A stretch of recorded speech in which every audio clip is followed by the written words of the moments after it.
Hello সবাইকে, আজ সন্ধ্যা থেকে ভিডিওটা শুরু করছি। আর দেখো মেয়ে রেডি হয়ে পড়েছে নাচের অনুষ্ঠানে যাবে বলে। পাশের গ্রামে রয়েছে নাচ, তাই সন্ধ্যাবেলায় ওকে রেডি করে নিয়ে এখন বেরিয়ে পড়েছি আমিও। চলো, আর নাচের ভিডিওটা করতে পারিনি কেননা আরেকটা ফোন নিয়ে যেতে আমি ভুলে গিয়েছিলাম, যার জন্য এই ফোনে তো গান চলছিল। তারপর নাচ কমপ্লিট হয়ে গেছে আর এখন বাড়ি ফিরছি। আর মেয়ে তো এগিয়ে গেছে, ওর ঠাম্মাও এসেছিলো, প্লাস আমাদের পাশের বাড়িরও এসেছিলো সবাই। আর এই যে ভোরবেলা উঠেছিলাম সুখ ফাটা মানে সুখ পুজো করতে। আমি করিনি, মা করছিল, আর আমার একটু লেট হয়ে গেছিলো উঠতে। আর মা এখানে প্রথমে ঠাকুরগুলো করে নিচ্ছে, তারপর পুজো করবে। আর মেয়ে উঠেছে, ও তো বেজায় খুশি, মানে এইসব দেখতে বা বাজি পোড়াবার জন্য বেশি উঠেছে। এই যে দেখো ঘুম ঘুম চোখে এখন বসে আছে এখানে। ক্যামেরা খুললে তোর বকর বকর স্টার্ট হয়ে যায়।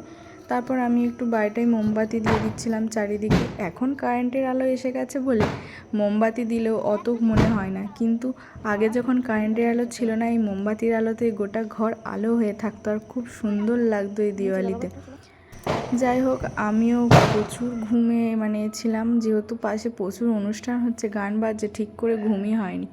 আর মায়ের সুখ পুজো এখানে কমপ্লিট হয়েও গেছে। এবার মা বরণ করবে আমার মেয়েকে।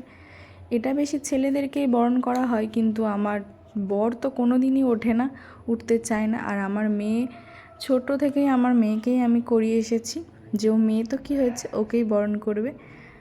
যাই হোক, চলো, তোমাদের বাড়িতেও কি এরকম নিয়ম আছে? প্লিজ তাহলে কমেন্ট করে জানিও।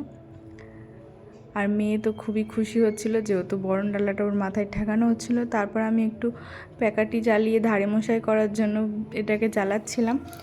আমাদের বাড়িতে প্যাকাটি জ্বালাই, কিন্তু দীর্ঘ কয়েক বছর প্যাকাটি পাওয়া যাচ্ছিল না বলে জ্বালানো হয়নি। আর মা ওইদিকে কুলো বাজিয়ে এলো, তারপরে একটু বাজি পোড়াই। চলো,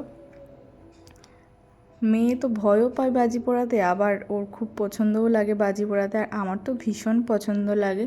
দুজনে মিলেই তাই বাজি পোড়াচ্ছি। যেহেতু আমাদের বাড়ির আশেপাশে কেউ থাকে না, সেহেতু আমরা দুজনেই এনজয় করছি, আর কারোর সাথে এনজয় করতে পারছি না। যাই হোক, তোমাদের বাজি ফাটাতে কেমন লাগে? আমার তো খুব ভালো লাগে।